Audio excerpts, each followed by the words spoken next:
कई खौफनाक हवेलियों के किस्से अब तक आपने सुने, मगर ऐसी कोई भी हवेली नहीं थी जहां कोई रहता हो। इसलिए दास्तान कितनी सच है कितनी झूठ, ये शक हमेशा बना रहता था।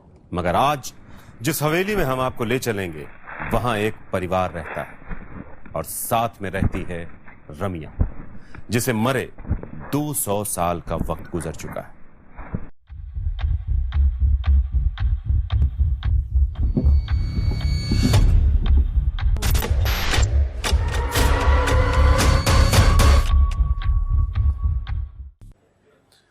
अगर वक्त के पन्नों का हिसाब लिया जाए तो दास्तान करीब 200 साल पुरानी है।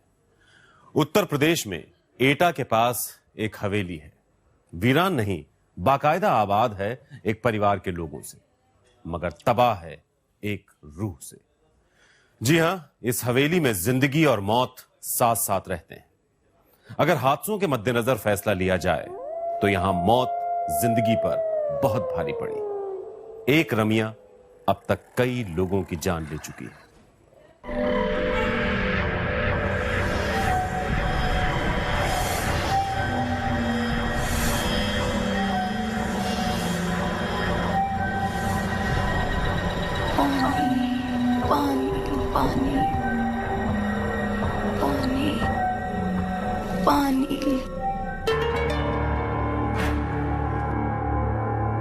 सूरज दिन को आखिरी सलाम पेश कर रहा था। शाम घिर आई थी कि तभी एटा के चक्करी गांव की इस हवेली से अचानक एक चीख गूंजती। आवाज किसी लड़की की है। कहती है, मुझे हवेली से मत निकालो, ये मेरा घर है, वरना मैं तुम सबको बर्बाद कर दूं। कोई कुछ समझे इससे पहले एक और चीख गूंजती है, मगर इस बार चीख में मौत की तकलीफ भी घुली हुई है। पानी पानी पानी कराहने की आवाज के साथ कोई लड़की पानी मांगती है। ये वाकया कहीं और होता तो शायद कोई ना कोई तो मदद के लिए आ भी जाता, मगर इस गांव में हर कोई डर से सहम सा जाता है, क्योंकि पिछले कई दशकों से ऐसी चीखें इस हवेली से निकलती रही और लोग कांपते हुए सुबह का इंतजार करते रहे। धीरे धीरे ये प्रॉब्लम्स क्रिएट होती गई। फिर तो धीरे धीरे कभी कभी घुंघरुओं की आवाज़ सुनाई देना, या नाइट में भी जैसे लेडीज नाचती हैं उस तरह की आवाज़ें। और कभी कभी ये लगता था कि कोई साया एकदम अंदर को प्रवेश किया और छत पे चढ़ गया, या कोई छत पे टहल रहा है। इस तरह की बहुत सारी प्रॉब्लम्स क्रिएट होती रहीं। तो घर में फिर डिस्कशन किया गया, कई तांत्रिक वगैरहों को बुलाया गया, हवन वगैरह भी कराया, लेकिन उससे कुछ ज़्यादा रिलीफ नहीं हुआ। तो कभी कभी ये आवाज़ें आती थीं कि ये आपको खाली करना पड़ेगा और ये घर मेरा है।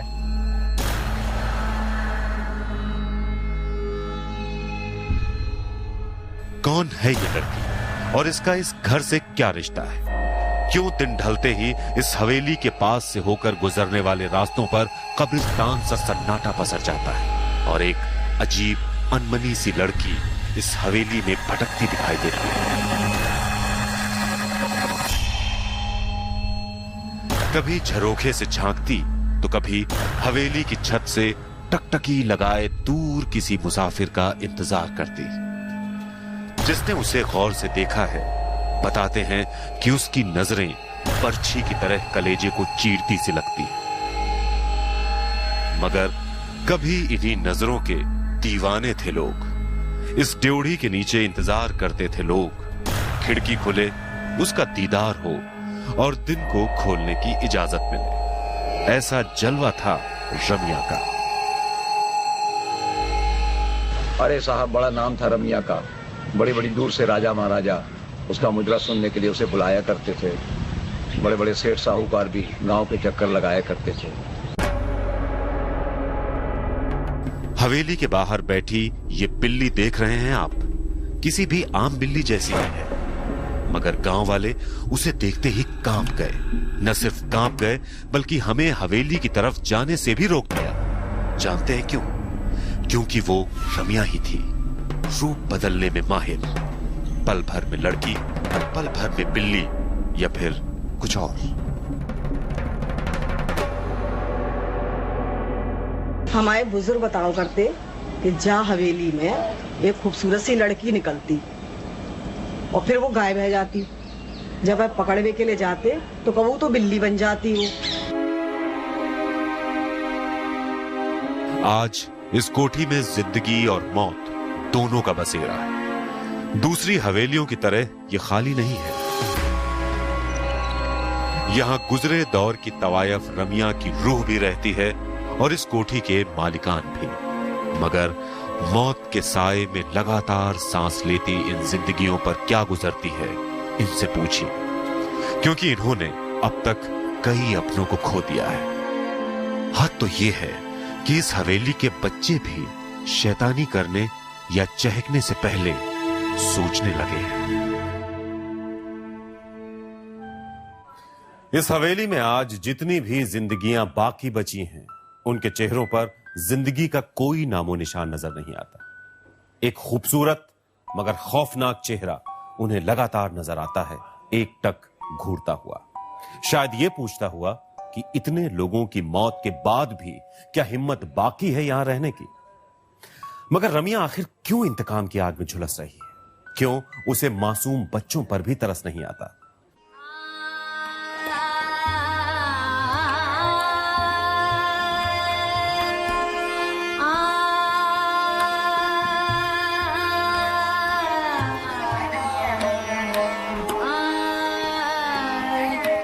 रमिया बाई, उसकी पायल जब छनकती थी तो लोग दीवाने हो जाया करते थे।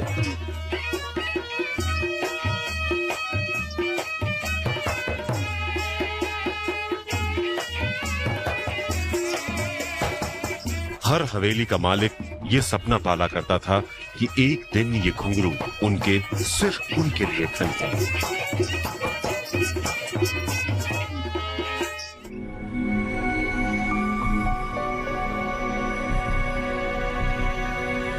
बात करीब 200 साल पुरानी है, जब रमिया इसी हवेली में मुजरा किया करती थी।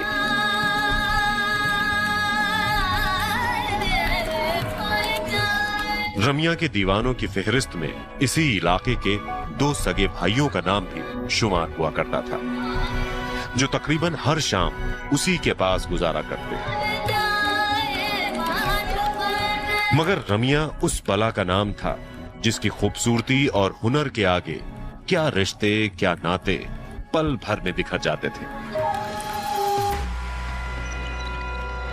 और यही हुआ उन दोनों भाइयों के साथ। रमिया को लेकर दोनों इस कदर जज्बाती हुए कि एक दूसरे की ही जान के दुश्मन बन गए।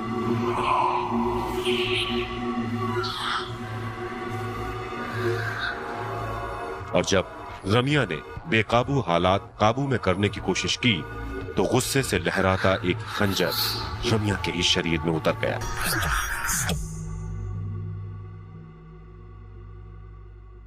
रमिया नाम की कोई तवाइफ बताते हैं कि इसमें नाचती थी पहले।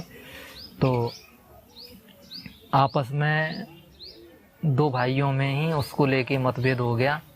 तो एक ने जो है दूसरे पे मतलब वार करना चाहा। उसको बचाने के चक्कर में रमिया के जो है वो चाकू बाकू लग गया।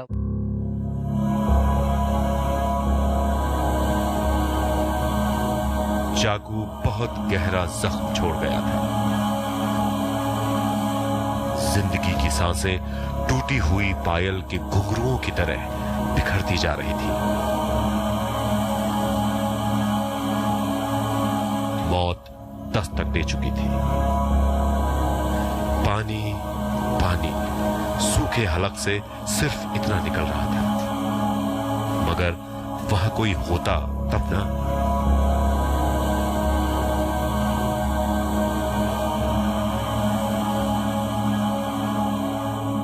तो उसके जब चाकू लग गया था तो डर की वजह से दोनों जो भाई थे वो तो वहाँ से भाग गए, लेकिन रमिया जो है उसी में पड़ी रह गई और तड़पती रही। एंड में वो केवल क्योंकि चाकू उसके लग चुका था तो पानी वगैरह मांगती रही।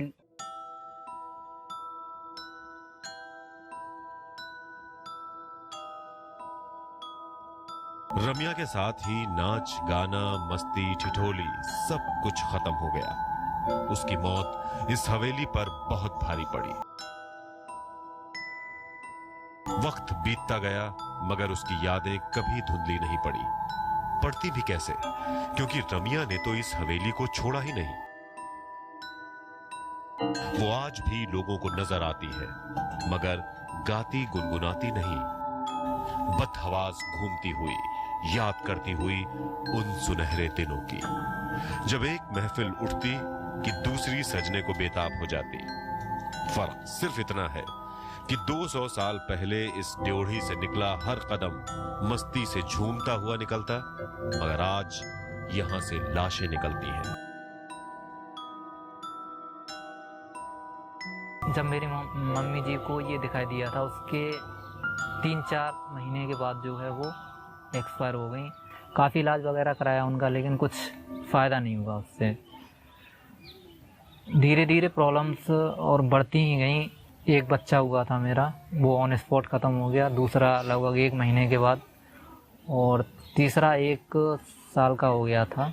इसी तरह से घर में और भी कई ट्रेजेडी हो गई। मेरे बाबा जी थे, नाना जी, ये सभी लोग इसी में जो है ख़त्म हो गए। फिर मेरी मिसेस थी तो ट्रीटमेंट उनका बहुत चलता रहा, लेकिन एंड में जो है उनकी भी मौत हो गई। रह रहकर इस इंसान को याद आती है अपने भरे पूरे परिवार की। जब दरवाजा खुलते ही खुशियों का दीदार हुआ करता था, मगर बेहद कम वक्त में अपने घर से 8 अर्थियों को कांधा देने के बाद आज ये शख्स तकरीबन अकेला मर्द है परिवार के बाकी बचे सदस्यों में। साथ है तो बस एक खुशहाल परिवार की यादें और वो गलती जब उन्होंने सब कुछ जानते हुए भी रमिया के साथ रहने का फैसला किया था। तोमर परिवार में अब सतेंद्र पर जिम्मेदारी है अपने परिवार की हिफाजत की। सतेंद्र एक पढ़ा लिखा इंसान है और इससे पहले वो भूत प्रेत जैसी बातों को मानता भी नहीं था, मगर आज जब वो अपने परिवार पर नजर दौड़ाता है तो हर रिश्ता अधूरा नजर आता है। वो जिंदा है मगर पत्नी नहीं रही, कोई बच्चा जिंदा है तो मां मर चुकी है, भाभी है मगर भाई जान गंवा चुका है। तो जानेंगे रमिया के शिकार इस परिवार का दर्द। तोमर परिवार से पहले इस हवेली में गुप्ता परिवार रहा करता था। लगातार हुई मौतों ने गुप्ता परिवार को इतना तोड़ दिया कि उन्होंने कौड़ियों के दाम यह हवेली बेच दी। खरीदी तोमर परिवार ने, और खरीदते ही बच्चे बूढ़े जवान एक एक करके 8 लोग मौत के मुंह में समा गए। फिर सहारा लिया पूजा पाठ का। नतीजा इस बार उसकी जान गई जिसने पूजा कराई थी।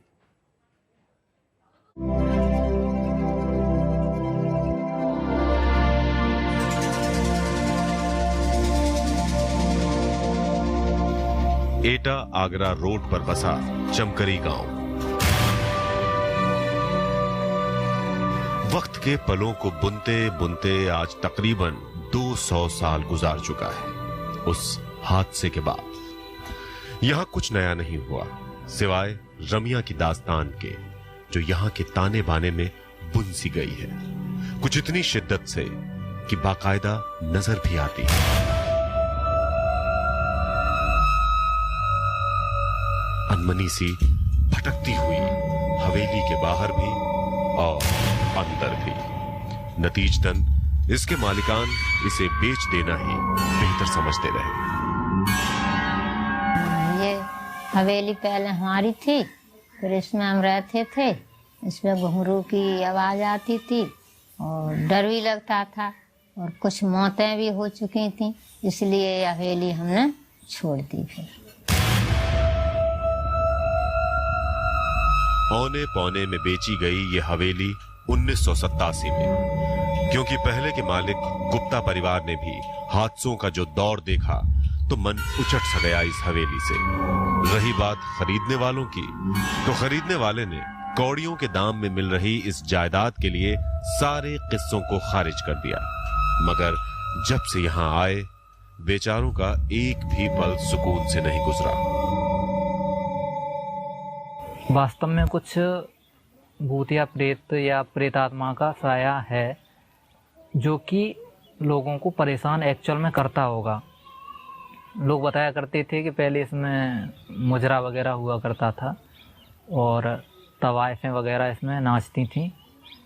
तो ये हम लोगों ने ख़रीदा है उससे बहुत पहले की बात है, क्योंकि 50 साल तक तो ये पड़ा ही रहा था।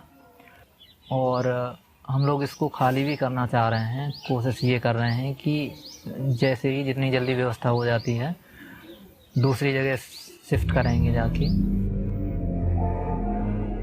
गांव वालों के मुताबिक कुछ लोगों ने इस हवेली में फैले खौफ की तह तक जाने की कोशिश भी की।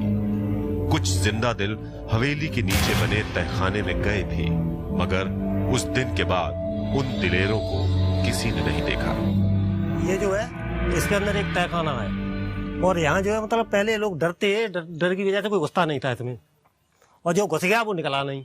पहले जो है खंडर पड़ी हुई थी हवेली, इसमें कुछ आवाज़ें आती थी और इसमें एक मतलब चलते फिरते जब लोग आते थे तो एक औरत देखते थे जो अचानक ही मतलब जैसे उसके पीछे पड़ो ना तो वो गायब हो जाती थी, और मतलब वो आदमी जो है मुश्किल से ही बचता था और मतलब ख़त्म ही हो जाता है या बीमार पड़ जाता था। गांव वालों की दास्तानें तो सिर्फ दास्तानें हैं। रमिया क्या है और क्या कुछ कर सकती है, इसे न सिर्फ देखा है बल्कि झेला भी है उन्होंने, जो आज इस हवेली के मालिक हैं।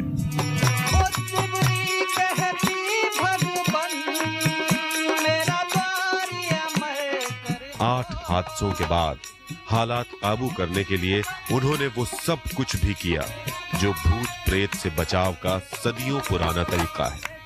मगर नतीजा क्या हुआ वो भी सुन लीजिए, क्योंकि इस बार शिकार हुआ वो जिसने पूजा कराई थी।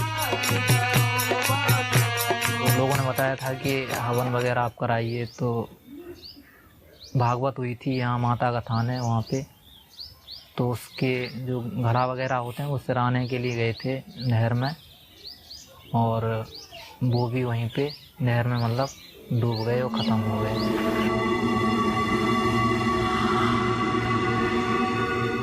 हवेली में किसी के चेहरे पर रौनक नहीं नजर आती। बच्चे गुमसुम से रहते हैं, बड़े जैसे बस जिंदा हों।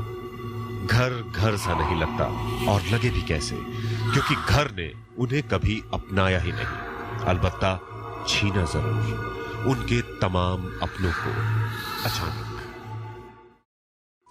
रमिया का सच क्या है हम नहीं कह सकते।